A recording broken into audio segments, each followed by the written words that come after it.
Good morning all of you. आज जो हम टॉपिक पढ़ रहे हैं वो है प्रोटिस्टा में जनन। प्रोटिस्टा में जनन की एक वीडियो ऑलरेडी मैं आपको सेंड कर चुकी हूँ कि जो प्रोटिस्टियन ऑर्गेनिजम्स होते हैं उन सभी में जनन की जो क्रिया होती है वो दो प्रकार की होती है, जिसको कि हम लैंगिक जनन और अलैंगिक जनन कहते हैं। लैंगिक और अलैंगिक जनन में क्या डिफरेंसेस होते हैं, उनमें क्या अंतर होते हैं। अलैंगिक जनन की जो प्रक्रिया होती है उसमें एक ही जनक होता है, मतलब एक ही इंडिविजुअल होता है जिसकी बॉडी डिवीजन द्वारा, मतलब कि जिसका शरीर विभाजित होकर नए जीव का निर्माण करता है। इसका उदाहरण भी मैंने आपको बता दिया था। इसका उदाहरण मैंने आपको अमीबा बताया था कि जो अमीबा होता है, या अगर हम देखें तो अलैंगिक जनन भी जो होता है वो दो विधियों द्वारा होता है, जिसको कि हम फीजन मतलब विखंडन और दूसरा सिस्ट फॉर्मेशन मतलब कुटी निर्माण बोलते हैं। पहली जो मेथड हमने पढ़ी थी वो फीजन के थ्रू थी, मतलब विखंडन के थ्रू थी। उसमें मैंने आपको एक एग्जांपल दिया था जिसमें मैंने कॉमन वीडियो आपकी बनाई थी कि जो अमीबा होता है उसका शरीर विभाजित होता है, तो सबसे पहला विभाजन कहाँ होता है, उसके केंद्रक में होता है। उसका केंद्रक विभाजित होता है। केंद्रक विभाजित होने के बाद फिर उसका शरीर विभाजित होता है। शरीर जब विभाजित होता है तो एक अमीबा से दो अमीबा बनते हैं, पर ये इतनी इजी प्रोसेस नहीं होती है। जब केंद्रक का अगर हम बात करते हैं या केंद्रक की जब हम बात करते हैं तो केंद्रक का विभाजन जो होता है वो अंदर से स्टार्ट होता है। केंद्रक के अंदर क्या होते हैं, क्रोमोसोम्स होते हैं या गुणसूत्र होते हैं। गुणसूत्र के अंदर डीएनए होते हैं और डीएनए के अंदर जीन्स पाए जाते हैं। तो जीन्स में विभाजन होगा, फिर डीएनए में विभाजन होगा, फिर उसके बाद जो विभाजन होता है गुणसूत्र, और फिर उसके बाद केंद्रक विभाजित होता है। तो ये जो विभाजन है आप आगे पढ़ोगे समसूत्री और अर्धसूत्री विभाजन में, जो कि आपका 11th या 12th नंबर का चैप्टर इसी से रिलेटेड है, जिसमें कि आप समसूत्री और अर्धसूत्री विभाजन पढ़ोगे कि एक्चुअल विभाजन कहाँ से शुरू होता है। तो इस तरह से अगर हम देखें तो अमीबा में विखंडन की विधि होती है और विखंडित होकर उसका शरीर क्या होता है, एक अमीबा से दो अमीबा में बदल जाता है। जिसमें विभाजन होता है उसको पैतृक अमीबा बोलते हैं, और जो कम्प्लीटली विभाजित हो चुके होते हैं उनको हम बोलते हैं पुत्री कोशिकाएं या पुत्री अमीबा। तो ये इस तरह का जो विभाजन होता है ये जनन के लिए होता है कि एक अमीबा से दो अमीबा बन गए। सेम एज दूसरी कंडीशन में अगर हम देखें तो अमीबा की कुछ और प्रजातियां होती हैं जिनमें विभाजन जो होता है वो कुटी निर्माण के फलस्वरूप होता है। कुटी निर्माण क्या होता है, कुटी या सिस्ट का मतलब ये होता है कि जो अमीबा होते हैं, कभी कभी ऐसा होता है कि ये तालाब में होते हैं जनरली, या जहाँ एकत्रित पानी होता है या इकट्ठा पानी होता है वहाँ पर ये होते हैं। तो जहाँ पर पानी इकट्ठा होता है तो वहाँ पर क्या होता है कि जब अगर मान लीजिए पानी सूख जाता है, गर्मियों के दिनों में ऐसा ही होता है कि जो गड्ढे होते हैं या तालाब होते हैं या झीलें होती हैं वो सूख जाती हैं। तो उस समय क्या होता है, ये अपने आप को जीवित बनाए रखने के लिए या अपने ही जैसे जीव का निर्माण करने के लिए अपने शरीर के बाहर एक रिसाव निकालते हैं, एक स्त्राव करते हैं, है ना, या एक केमिकल को रिलीज करते हैं। तो ये जो केमिकल होते हैं चिपचिपा पदार्थ होता है, जैसे जेली होती है उसके ही समान ही पदार्थ होता है। तो ये पदार्थ क्या करता है, ये पदार्थ एक आवरण बनाता है, और आवरण के कारण क्या होता है, जो अमीबा होता है उसकी कोशिका से या उसके शरीर से जल की हानि नहीं होती है, उसका हाइड्रेशन नहीं होता है। तो उसके बाद फिर क्या होगा, अगर हाइड्रेशन नहीं होगा वो उसी सुप्त अवस्था में पड़ा रहेगा, डॉर्मेंट अवस्था में या पीरियड में रहेगा। तो उसके अंदर जितना भी कोशिका जितना उसके अंदर जो केंद्रक होता है वो केंद्रक क्या होता है, उसमें भी रेप्लिकेशन होने लगता है, वो भी विभाजित होता है, और विभाजित होने के बाद उसका जो कोशिका द्रव्य है वो भी विभाजित होता है और छोटे छोटे बीज के समान संरचना बना लेता है।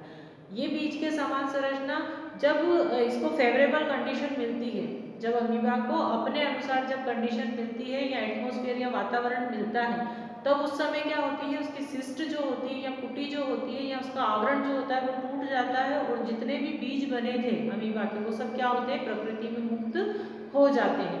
तो जब ये मुक्त होते हैं तो क्या होगा, जितने भी बीज बने थे वो सब क्या करते हैं, बहुत सारे अमीबा बना लेते हैं। तो इस तरह से भी अमीबा में इस तरह का भी रिप्रोडक्शन होता है या प्रजनन होता है।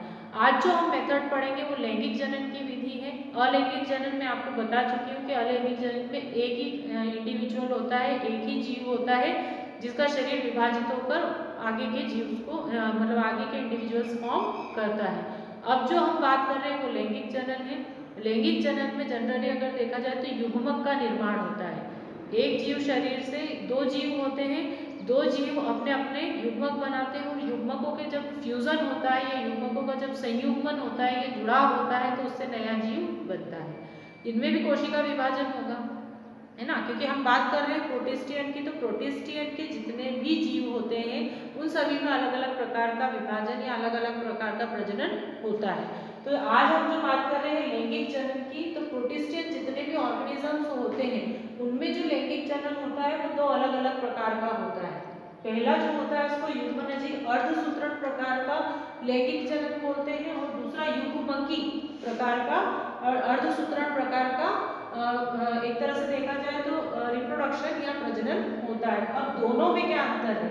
पहला हम ये समझते हैं कि युग्मनजी अर्धसूत्रण प्रकार का जो जनन होता है उसमें जो इंडिविजुअल होता है, मतलब जो एडल्ट होता है, जो जीव होता है या प्रोटिस्टा का जो जीव होता है वो परिपक्व अवस्था में क्या करता है, उसके शरीर में माइटोसिस की प्रोसेस होती है। अब माइटोसिस का मतलब क्या होता है? माइटोसिस का मतलब होता है समसूत्री विभाजन। समसूत्री विभाजन क्या होता है? क्योंकि यहाँ पर दोनों विभाजन की बात करते हैं हम। समसूत्री विभाजन का मतलब ये होता है यदि कोई कोशिका समान भागों में बढ़ जाती है और उसमें गुणसूत्र की संख्या भी क्या हो, समान हो, तो उसको हम बोलते हैं समसूत्री विभाजन। पर अगर कोई कोशिका या कोई जीव विभाजित तो होता बराबर भागों में, पर उसमें गुणसूत्र की संख्या क्या हो जाती है, आधी आधी हो जाती है, तो उसको हम बोलते हैं अर्धसूत्री विभाजन। ये मेन डिफरेंस होता है समसूत्री और अर्धसूत्री विभाजन का। अब हम इसके आगे बढ़ते हैं। यहाँ पर जो जीव होता है वो जीव का शरीर जो होता है कायिक विभाजन द्वारा। कायिक विभाजन का मतलब ये होता है कि जब शरीर का विभाजन होता है तो उसको कायिक विभाजन बोलते हैं। कितने भागों में बढ़ता है? 4 बराबर भागों में बढ़ता है। यहाँ पर एक कंडीशन और आती है कि जो एडल्ट होता है या जो इसमें जीव होता है वो कैसा होता है? सिंगल न्यूक्लिएटेड होता है, मतलब उसमें केंद्रक की नंबर क्या होती है? सिंगल या एक ही होती है। ये विभाजित हुआ। विभाजित होने के बाद जो युग्मक होते हैं ये युग्मक ही बनाएगा। विभाजित होकर ये क्या बनाता है? 4 अलग अलग कोशिका बनाता है जिसको युग्मक बोलते हैं। इन युग्मकों का जब फ्यूजन होता है, ये फ्यूजन हो रहा है, यहाँ पर ये दोनों जुड़ गए हैं आपस में, इसको फर्टिलाइजेशन भी बोलते हैं। क्या होगा? युग्मक बनाकर ये एक पर्टिकुलर सेल बनाता है जिसको जाइगोट बोलते हैं। यहाँ तक की ये हाफ प्रोसेस होती है। क्या कर रहे हैं इसमें? इसके युग्मक बना है, इन युग्मकों में क्या होता है? फ्यूजन होता है या संयुग्मन होता है, और संयुग्मन के बाद जो कोशिका बनती है उसको जाइगोट बोलते हैं। यहाँ पर जो जाइगोट है वो कैसा है? डबल न्यूक्लिएटेड, मतलब केंद्रक या फिर न्यूक्लियस की नंबर कितनी होती है? 2 होती है। अब ये क्या करेगा? इसमें मियोसिस की प्रोसेस होगी। जो गैमेट्स बनते हैं गैमेट्स में हमेशा ही अगर देखा जाए तो अगर हम ह्यूमन बीइंग की भी बात करते हैं या मनुष्य की भी बात करते हैं तो उसमें भी यही होता है। उसमें भी अर्धसूत्री, गैमेट्स में अर्धसूत्री विभाजन होता है और फिर बाद में समसूत्री होता है। ठीक है, तो यहाँ पर भी क्या होगा? जाइगोट बनेगा। ये जाइगोट क्या होगा? विभाजित होगा। किसके फलस्वरूप विभाजित होगा? अर्धसूत्री विभाजन के फलस्वरूप। और क्या करेगा? 4 अलग अलग कोशिकाएं बनाएगा। तो ये चारों ही जो कोशिकाएं बनती है ये अलग अलग प्रोटिस्ट का निर्माण करती है। तो एक से कितने प्रोटिस्ट बन गए? 4 प्रोटिस्ट बन गए। मतलब इनमें एक मेन जो फीचर है या मेन जो लक्षण होता है वो यही होता है कि गैमेट्स फॉर्म करते हैं, मतलब युग्मक बनाते हैं। तो इसी को हम अगर युग्मक के थ्रू हो रहा है तो इस तरह की जो प्रोसेस होती है वो लैंगिक जनन में ही होती है। अलैंगिक जनन में युग्मकों का निर्माण नहीं होता है। ये इसके हम डिफरेंस में शो कर सकते हैं। फिर आता है युग्मकी अर्धसूत्रण प्रकार का। युग्मकी अर्धसूत्रण प्रकार का जो होता है, पहले युग्मनजी हमने पढ़ा है, अब युग्मकी हम पढ़ रहे हैं। यहाँ पर जो एडल्ट होता है, मतलब जो जीव होता है वो कैसा होता है? डबल न्यूक्लिएटेड होता है, मतलब न्यूक्लियस की नंबर कैसी होती है? 2 होती है। अब क्या होगा? इसमें पहला जो विभाजन होगा वो कैसा होगा? अर्धसूत्री होगा और समसूत्री विभाजन बाद में होगा। यहाँ पर पहले समसूत्री हुआ था, बाद में अर्धसूत्री हुआ था। अब यहाँ पर पहला विभाजन क्या होता है? अर्धसूत्री होता है। तो जो एडल्ट होता है या जो जीव होता है वो कितने भागों में बढ़ जाता है? 4 भागों में बढ़ जाता है। ये 4 भाग क्या कहलाते हैं? गैमेट्स कहलाते हैं। गैमेट्स का मतलब होता है युग्मक। थोड़ी इंग्लिश आपको भी पढ़नी पड़ेगी क्योंकि आगे इसमें फिर कोई स्कोप नहीं है। क्या बनाते हैं? गैमेट्स बनाते हैं। गैमेट्स को हम क्या कहते हैं? युग्मक कहते हैं। ये युग्मक भी कैसे होते हैं? सिंगल न्यूक्लिएटेड होते हैं।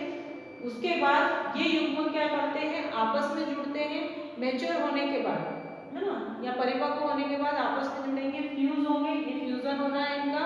फ्यूज होने के बाद क्या होता है, जब फ्यूजन की प्रोसेस होती है तो इनकी जो आसपास का जो आवरण होता है वो हट जाता है, और फ्यूजन के बाद जो आदान प्रदान होता है वो किसका होगा, वो होता है एक तरह से अनुवांशिक पदार्थ होगा या केंद्रक का। केंद्रक एक अनुवांशिक पदार्थ ही है क्योंकि उसके अंदर डीएनए होता है, तो यहाँ पर जो आदान प्रदान होता है वो केंद्रक का होता है। क्या बनेगा, एक कोशिका बनती है, जब ये जुड़ते हैं आपस में तो क्या बनाएंगे, ये जाइगोट बनाते हैं। जाइगोट का मतलब होता है युग्मनज और गैमेट का मतलब होता है युग्मन। ये जुड़ गए आपस में, जब ये जुड़ते हैं तो ये कैसे हो जाते हैं, डबल न्यूक्लिएटेड।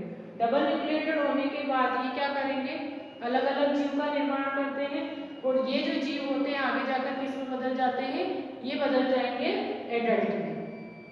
ग्रोथ करके, ग्रोथ मतलब कि वृद्धि करके, पोषण ग्रहण करके ये क्या बना लेते हैं, एडल्ट। तो यहाँ पर इन दोनों में डिफरेंस होता है, कभी कभी इनमें डिफरेंस भी पूछते हैं कि युग्मनजी और युग्मकी टाइप का जो लैंगिक जनन होता है उनमें क्या अंतर होता है। तो दोनों में यही अंतर होता है कि इसमें जो इंडिविजुअल होता है वो सिंगल न्यूक्लिएटेड होता है, इसमें डबल न्यूक्लिएटेड होता है, इसमें पहले समसूत्री विभाजन होता है, इसमें पहले अर्धसूत्री होता है, फिर इसमें क्या होगा, बाद में अर्धसूत्री होगा और इसमें समसूत्री होगा।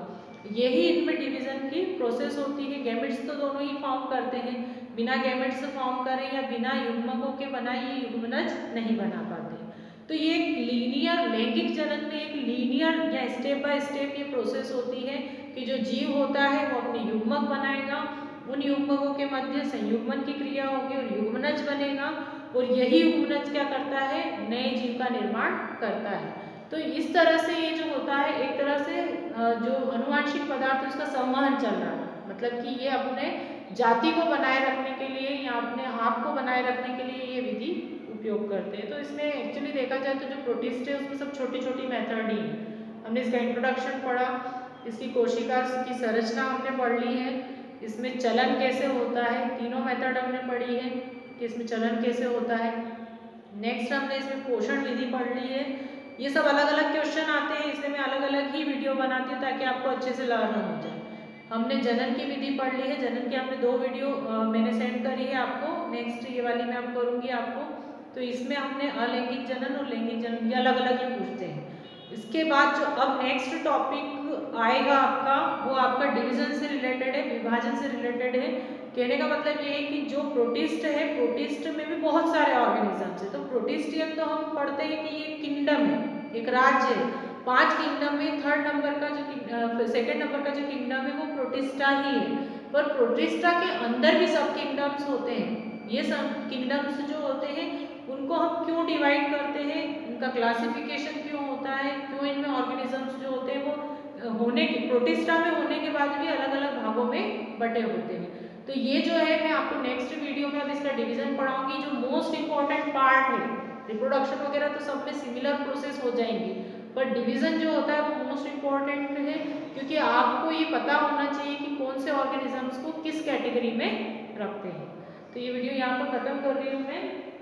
ये आपको समझ में अगर नहीं आए तो उससे रिलेटेड आप पूछ सकते हैं क्वेश्चंस। Thank you.